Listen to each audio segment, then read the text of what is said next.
Hi divas! Today's video is another Cassandra Clare video, guys.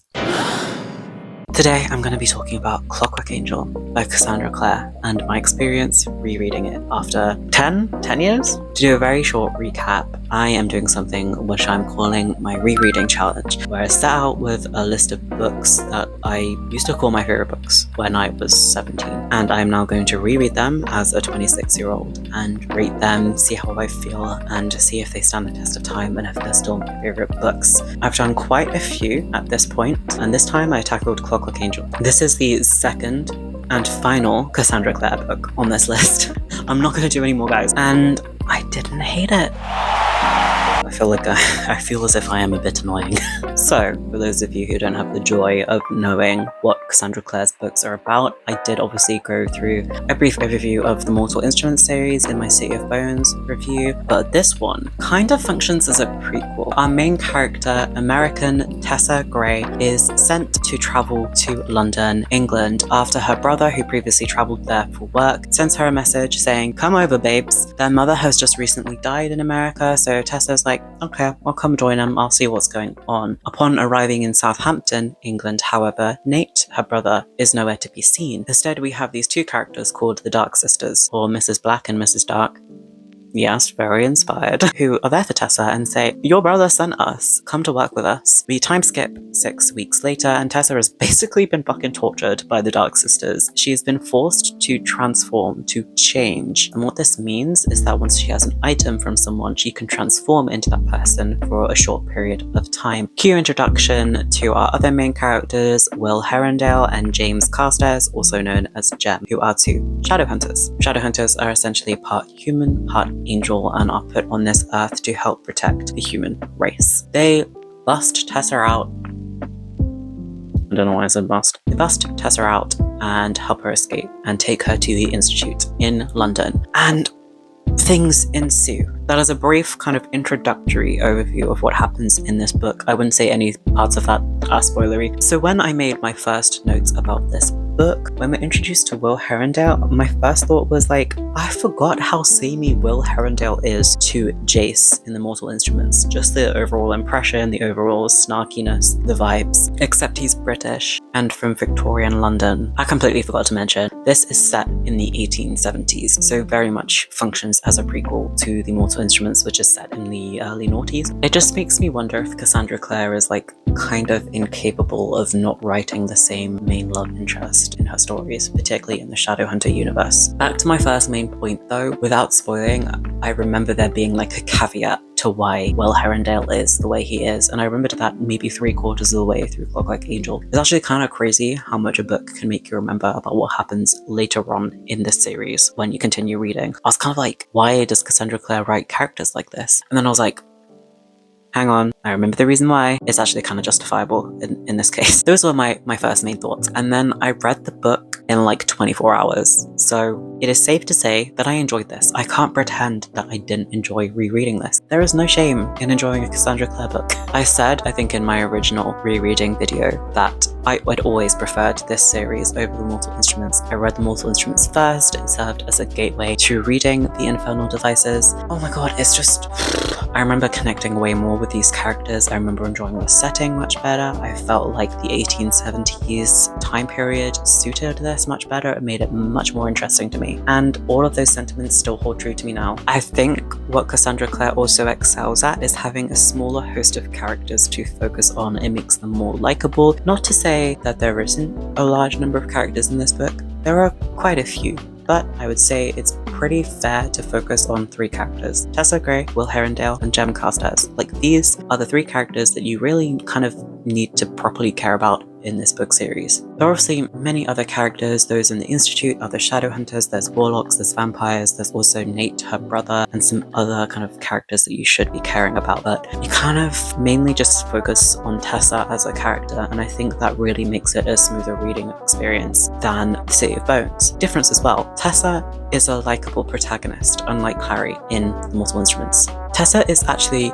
very likable. There were a few moments that I've highlighted where I was like, Tessa girl, you're really not helping yourself. Like, not to say that she doesn't have her annoying moments, but it's okay to be a bit annoying as a protagonist. Maybe starting off with like 6 weeks of torture to your protagonist is a good way to get you to care about them, because you're like, oh, this sucks for you. Like, minor spoiler, there is a servant character called Sophie who has a scar across one side of her face and is described as basically being like heavily disfigured. A large portion of when Tessa first meets Sophie is her thinking about how terrible this scar is and how she really would be a pretty girl if she just didn't have that scar. And oh my gosh, it must be so difficult having a handsome suitor when you've got a scar that makes you look like fucking disgusting. Tessa girl, let's focus on the plot. Yeah, there are unlikable elements to Tessa for sure, but I think there's an element here of Cassandra Clare trying to demonstrate the thoughts of the time. So there's a lot of discussion where Tessa's like, I can't believe a woman would do this. You know, there's a lot of that. And to a point, it makes sense, right?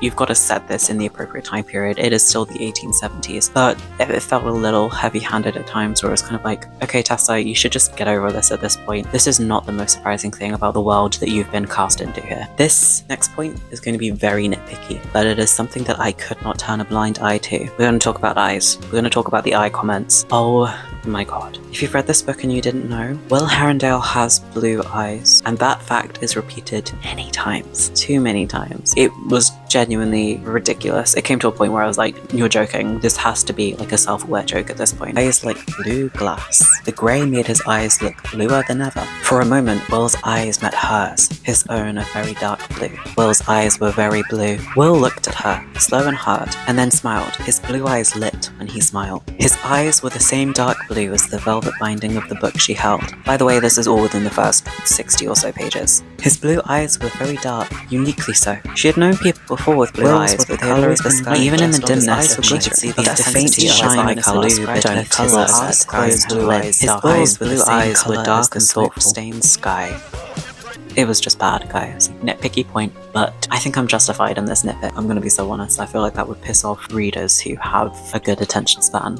Cassandra. This is not to say that this is like a significantly better written book than the Mortal Instruments series, but for the most part, this didn't take away my enjoyment of the overall book and the characters and the plot and what was going on. One thing that I noticed and I understood about myself and my enjoyment of Cassandra Clare's writing through this book is that I don't enjoy her setting writing, her description of setting and places, and that was a huge click in my mind where I was like, oh god, this is probably why so much of her books just fall flat for me. I don't know how else to explain this other than I don't think setting writing is one of Cassandra Clare's strong suits. Like, we're in Victorian England, there are so many ornate, beautiful buildings that you can describe. We're in the Institute, we're in beautiful parks, we've got all this Victorian architecture that we can explore. However, a lot of the descriptions just fell so flat to me, like I just didn't feel inspired by it. I didn't feel like it was doing anything other than explaining what room every character was in. It made me realize that I don't really enjoy much of Cassandra Clare's setting.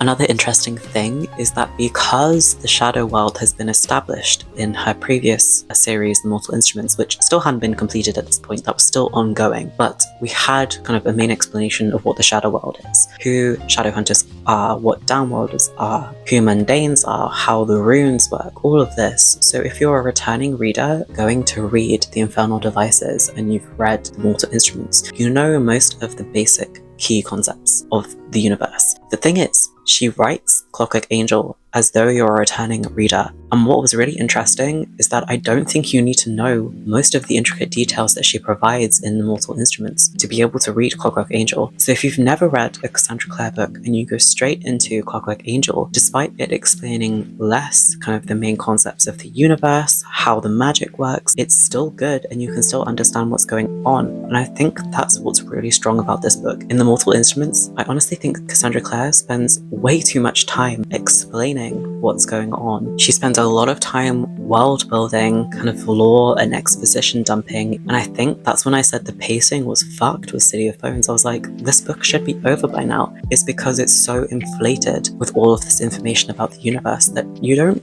necessarily need all of. And I think that's where Clockwork Angel shines, is that there's less of that, because Cassandra Clare, probably as a writer, has noticed that she's already established a lot of these key concepts in a previous series, and there's not much point rehashing it. She rehashes it a little bit, enough for it to make sense. I think she just trusts her audience a bit more this time round to not need all the gaps filling in. And ultimately that just makes it a much more enjoyable reading experience. I would be much more likely to recommend reading the Infernal Devices series over the Mortal Instruments. It feels more mature, it feels more developed, it feels like, again, it trusts its audience to know what they're getting into and doesn't handhold them through it. I think when Cassandra Clare was also trying to reflect the sentiments of the time, she kind of leans a lot into the racism of the time. So Jem Carstairs, as a character, he's mixed race. He is half Chinese, half English. The way that Cassandra Clare writes about Jem is a little strange. Maybe Cassandra Clare just has a thing about explaining people's eyes, but she mentions a few times that he has angular eyes that are different, similar to the foreigners of England. So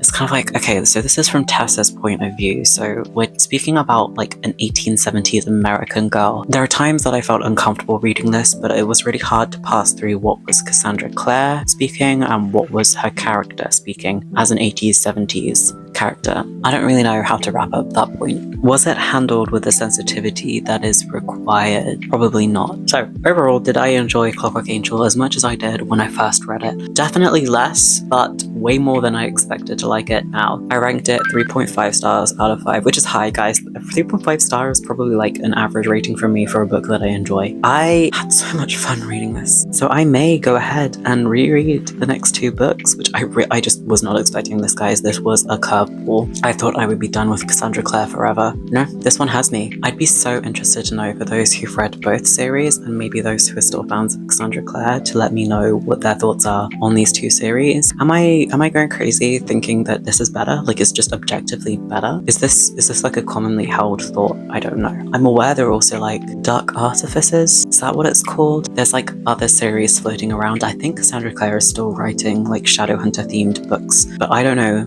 anything about them. I had like Lady Midnight, I think. I bought it and then never read it and then gave it away like 5 years later. I just was not interested in going back into that world. I'm interested to hear what Cassandra Clare fans think, or those of you who've read these 2 series before, or even just read Clockwork Angel. Let me know if you found it as enjoyable as I did. I hope you enjoyed this video, and I'll see you next time. Bye bye.